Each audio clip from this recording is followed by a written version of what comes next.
TN 2026 தம்பிராமையாவோட பயனான Umapathi டைரக்ஷன்ல நட்டி Nataraj, Thambi Ramaiah, MS Bhaskar, இளவரசி இவங்களாம் நடிச்சு இப்போ ரீசெண்டா தியேட்டர் ரிலீஸ் ஆன ஒரு ஃபேமிலி என்டர்டைனர், ஒரு பொலிட்டிக்கல் ஃபிலிம் தான் இந்த TN 2026. இந்த படத்தோட ஸ்டோரி என்ன அப்படின்னா, வணக்கம், நான் ஆனந்த். படத்தோட ஸ்டோரி என்ன அப்படின்னா, நட்டி நடராஜ் வந்து வேற மாநிலத்துல இருந்து தமிழ்நாட்டுக்கு பிழைக்க வராரு. அப்படி பிழைக்க வரப்ப அவருக்கு வந்து சின்ன சின்னதா சினிமால வாய்ப்பு கிடைக்குது. அந்த வாய்ப்பை பயன்படுத்தி தமிழ் சினிமால ஒரு பெரிய உச்ச நட்சத்திரமா வளர்ந்துறாரு. அப்படி வளர்ந்ததுக்கு அப்புறம் என்ன நினைக்கிறாரு அப்படின்னா, நம்மளுக்கு ரசிகர் மன்றங்கள் இருக்குல்ல, இந்த ரசிகர் மன்றங்களை வந்து மக்கள் மன்றமா, நற்பணி மன்றமா மாத்தினோம்னா, மக்கள் நற்பணி மன்றமா மாத்தினோம்னா மக்களுக்கு வந்து நல்லது பண்ணலாம், நம்மளால முடிஞ்ச நல்லதை ரசிகர்கள் பண்ணுவாங்க அப்படிங்கிற மாதிரி அவர் யோசிக்கிறாரு. அதுக்காக அவர் சேஞ்ச் பண்றாரு.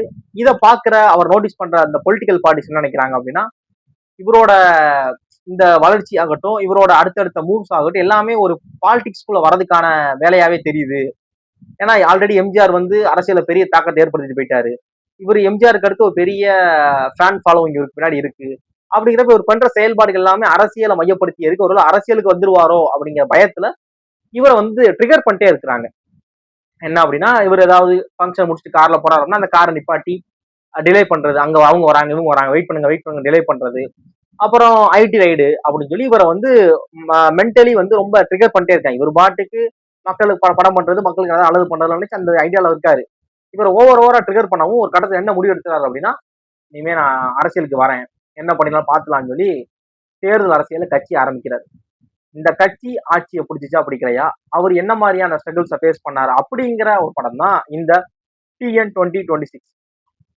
நம்ம இந்த படத்தோட போஸ்டர் பாக்குறப்பையும் சரி, படத்தோட ட்ரெய்லர் பாக்குறப்பையும் நமக்கு ஒரு பெரிய எதிர்பார்ப்பு இருந்துச்சு.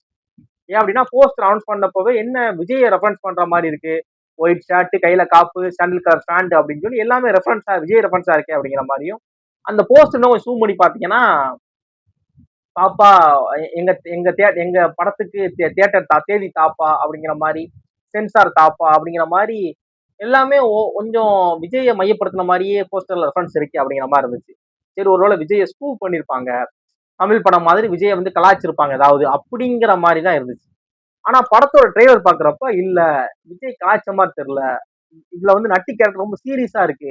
அந்த நட்டி அந்த வாக் பண்ணி வர அந்த சீன்லாம் பாக்குறப்ப விஜய் வாக்கிங் மாதிரியே அப்படி கழுத்து அப்படி லைட்டா சுண்டிக்கிட்டு அப்படியே வரதெல்லாம் இன்னும் பயங்கரமா இருக்கே, ஒருவேளை விஜயோட பயோபிக்கா இருக்குமோ அந்த படம் அப்படிங்கிற மாதிரி தோணுச்சு.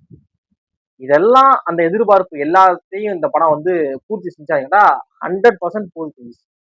இன்னொன்னு என்ன அப்படின்னா, இதுல விஜயை மட்டும் தான் செஞ்சிருக்காங்களா அப்படின்னா, விஜயை மட்டும் குறிப்பிடல. படத்துல வந்து இப்ப நீங்க படம் பாக்குறப்ப அது அந்த கேரக்டர் சர்ப்ரைஸா இருக்கும். விஜயை மட்டும் நம்ம பார்த்தது விஜயை மட்டும் தான், ட்ரெய்லர் போஸ்டர்லாம். ஆனா படத்துக்குள்ள இன்னொரு உச்ச நட்சத்திரத்தை வச்சு செஞ்சிருக்காங்க. அதை நீங்க பாக்குறப்ப நிறைய இடங்களை ஃபீல் பண்ணுவீங்க. படத்தோட ஸ்டார்டிங்ல இருந்து எண்டிங் வரைக்கும் படம் பயங்கர கிரிப்பா, எந்த இடத்துலயுமே அந்த கிரிப்பை விடல.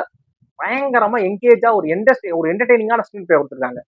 நீங்க ஒரு படம் பார்க்க போறீங்க அப்படின்னா எந்த இடத்துலயும் நீங்க போன் பாக்குறதோ, படம் தவிர்த்து வேற யோசிக்கிறதோங்கிற அந்த ஜோன்ல வைக்க மாட்டாங்க. நல்லா அடுத்தடுத்து வரக்கூடிய காமெடிகள் வந்து நல்லா சிரிச்சு என்ஜாய் பண்ணிட்டு இருப்பீங்க. அடுத்து அப்படிங்கிற மாதிரி அந்த ஒரு எக்ஸ்பெக்டேஷன் அந்த ஒரு இதுலயே போகும், நல்லா இருக்கும். படம் வந்து ஒரு காமெடி பிலிம் மட்டும்தானா அப்படின்னா அதெல்லாம் கிடையாது. இந்த மாதிரியான சீரியஸான விஷயங்கள் படத்துக்குள்ள நிறைய இருக்கும். அங்கங்க நம்மள ஆஃப் பண்ணி ஒரு ஹை மூமெண்ட்ஸ் எல்லாம் படத்துக்குள்ள நிறைய இருக்கும். ஒரு காமெடினா இப்ப தமிழ் படம் மாதிரியான ஃபுல் அண்ட் ஃபுல் ரெஃபரன்ஸை வச்சு காமெடியா அப்படின்னா அப்படி சொல்ல வரல.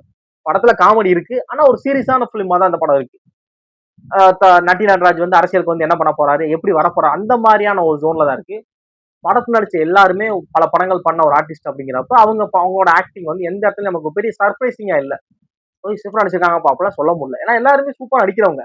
இளவரசு ஆகட்டும், தம்பிராமையாவாகட்டும், MS பாஸ்கர் ஆகட்டும், நட்டி நடராஜ் ஆகட்டும், பல படங்கள் பண்ண பல கேரக்டரா பயங்கரமா ஃபுல்லா பண்ணவங்க. அப்படிங்கிறப்ப அவங்களுக்கு அவங்க தனியா சர்டிபிகேட் கொடுக்க வேண்டிய அவசியம் இல்லை. ஆனா டைரக்டர் உமாபதி ஒவ்வொரு கேரக்டர் எழுதியிருக்காரு பாத்தீங்களா, அது சூப்பரா இருக்கு. நட்டி நடராஜோட கேரக்டரைசேஷன் வந்து ஸ்டார்ட் ஆகுறதே ஒரு எனக்கு படம் பாக்குறப்பவே ஒருவேளை இவரை சொல்றாங்களோ அப்படிங்கிற மாதிரி இருந்துச்சு. ஆனா அவரைத்தான் சொல்லியிருக்காங்க. ஏன்னா அந்த கேரக்டர் ஸ்டார்டே ஆகுறப்பவே லைட்டா பிளிங்க் ஆச்சு, இவரைத்தான் ஒருவேளை லைட்டா ஸ்டார்ட் பண்றாங்களோ அப்படிங்கிற மாதிரி. அங்கங்கதான் விஜய் குத்துறாங்க போல, முழுசா அவரை தான் குத்திருக்காங்க அப்படிங்கிற மாதிரி சோன்ல இருந்துச்சு. அது கன்ஃபார்மே ஆயிடுச்சு படம் முடியறப்ப. அது மாதிரி தம்பிராமையாவோட கேரக்டரேஷன் ஆர்க் ஆகட்டும், அவர் MS பாஸ்கரோட கேரக்டரேஷன் ஆர்க் ஆகட்டும் அப்படின்னு சொல்லி எல்லாமே இந்த இருக்கு. படத்துல அங்கங்க வரக்கூடிய நிறைய ரெஃபரன்ஸ் வந்து நம்ம தமிழ் சினிமால இந்த இவ்வளவு காலங்கள், இந்த 2026க்கு முன்னாடி இவெல்லாம் நம்ம சினிமால கேட்ட விஷயங்கள், லைவ்ல கேட்ட விஷயங்கள் இருக்குல்ல, அது எல்லாம் தான் இந்த மாதிரியான முக்கியமான தகவல்கள் இருக்கும்ல. ஆம், இந்த மாதிரி ஒரு ஒரு ஒரு எம்ஜிஆருக்கு அடுத்து யார் யாரெல்லாம் அரசியலை பத்தி பேசியிருக்காங்க, கட்சி ஆரம்பிக்க சொல்லியிருக்காங்க, அந்த மாதிரி யார் இப்ப கட்சி ஆரம்பிச்சு இப்ப தன்னுடைய வேலைகளை பார்த்துக்கிட்டு இருக்காங்க, இந்த மாதிரியான விஷயங்கள் இது எல்லாமே அங்கங்க அங்கங்க நமக்கு நமக்கு வந்து ஒரு ஒரு ஈஸ்டர் எக் மாதிரி லைட்டா வச்சுக்கிட்டே இருந்திருக்காங்க. அதெல்லாம் நல்லா இருக்கு. படத்துல வந்து நம்மள உட்கார வைக்கிறது அந்த 2.5 மணி நேரம் நம்மள உட்கார வைக்கிறதுக்கான நிறைய விஷயங்கள் இருக்கு. அதுதான் ஒரு டைரக்டரோட பயங்கரமான இப்படி ஒரு பிளாட்டு அப்படி ஒரு பிளாட்டை எழுதலாங்கிற விட 2.5 மணி நேரம் அந்த 2.5 மணி நேரம் 2 மணி நேரம் படத்தோட டியூரேஷனுக்கு ஆடியன்ஸ் எங்கேஜ் உட்கார வைக்கணும். உட்கார வச்சு ஆடியன்ஸ் என்ஜாய் பண்ணணும். அதுலதான் விஷயமே இருக்கு. அதை நல்லா டைரக்டர் உமாபதி நல்லா பயங்கரமா ஹோல்ட் பண்ணிருக்காரு. எந்த இடத்துலயுமே நமக்கு வந்து என்ன அப்படிங்கிற மாதிரி எரிச்சல் வரல படம். அது மாதிரி படத்தோட மியூசிக் ஸ்கோர் ஆகட்டும், அந்த சீனை அந்த மூடை எப்படி என்ஹான்ஸ் பண்ணலாம் அப்படிங்கிறதுக்கு ஏற்ற மாதிரி பயங்கரமா இருக்கு. அந்த லுக் நல்லா டிசைன் பண்ணிருக்காங்க. தம்பி ராமையாவோட லுக் ஆகட்டும், எம்எஸ் பாஸ்கர் லுக் ஆகட்டும், இளவரசோட லுக் ஆகட்டும், நட்டி நடராஜோட லுக் எல்லாம் நட்டி நடராஜ்லாம் கிட்டத்தட்ட ஒரு மூணு மூணு லுக் வரும். 3 டைம் பீரியட் நடக்கிற மாதிரி இருக்கனால 3 லுக் வரும். அந்த 3 லுக்குமே சூப்பரா இருந்துச்சு. அதெல்லாம் நல்லா பண்ணிருக்காரு. இப்படி உமாபதிக்கு வந்து தமிழ் சினிமா நல்ல ஒரு அடுத்தடுத்து இந்த மாதிரியான ஒரு காமெடி ஃபிலிம்க்கு நல்ல ஒரு வாய்ப்பு கிடைக்கும் நம்புறேன். படம் உங்க நியர்பை தியேட்டர்ல அவைலபிளா இருக்கும். கண்டிப்பா பாருங்க. ஒரு ஒருத்தான படம். நீங்க ஃபேமிலியோட பார்த்து என்ஜாய் பண்ற மாதிரியான படமா இருக்கும். குழந்தைகளை கூட்டு போலாமா, ஒரு தவறான கண்டென்ட் ஏதாவது அப்படிலாம் யோசிக்கவே வேணாம். தாராளமா ஃபேமிலியோட கூட்டு போய் தாராளமா என்ஜாய் பண்ணி நீங்க பயங்கரமா ஜாலியா வர மாதிரியான படமா இருக்கும். பெருசா யாரும் ஃபேன்ஸ் யாரும் பாக்குறீங்க என்ன எங்க தலைவர் இப்படி கலாய்க்கிறாங்க அப்படிங்கிற மாதிரி கொஞ்சம் அஃபண்ட் ஆக வேணாம்னு நினைக்கிறேன். மற்றபடி படத்துல ஒரு 2 ஹீரோஸா செஞ்சிருக்காங்க. ஒன்னு விஜய், இன்னொருத்தர் உள்ள இருக்காரு. அது படம் பார்க்கறப்ப உங்களுக்கு புரியும். பாருங்க. பார்த்துட்டு உங்களோட ஒப்பீனியன் மறக்காம ஷேர் பண்ணுங்க. ஆல்ரெடி நான் படம் பார்த்துட்டேன் ப்ரோ அப்படின்னா உங்களுக்கு இந்த படம் கனெக்ட் ஆச்சா ஆகலையா அப்படிங்கிற உங்களோட ரிவ்யூஸை நம்ம கமெண்ட் பாக்ஸ்ல கமெண்ட் பண்ணி வைங்க. வேற ஏதாவது படத்தை நான் ரிவ்யூ பண்ண நினைச்சீங்க அப்படின்னா அந்த படத்தோட நேம் மட்டும் நம்ம கமெண்ட் பாக்ஸ் கமெண்ட் பண்ணுங்க. பார்த்துட்டு என்னோட ஹானஸ்டான ஒப்பீனியனை மட்டும் ஷேர் பண்றேன். தேங்க்ஸ் ஃபார் வாட்சிங்.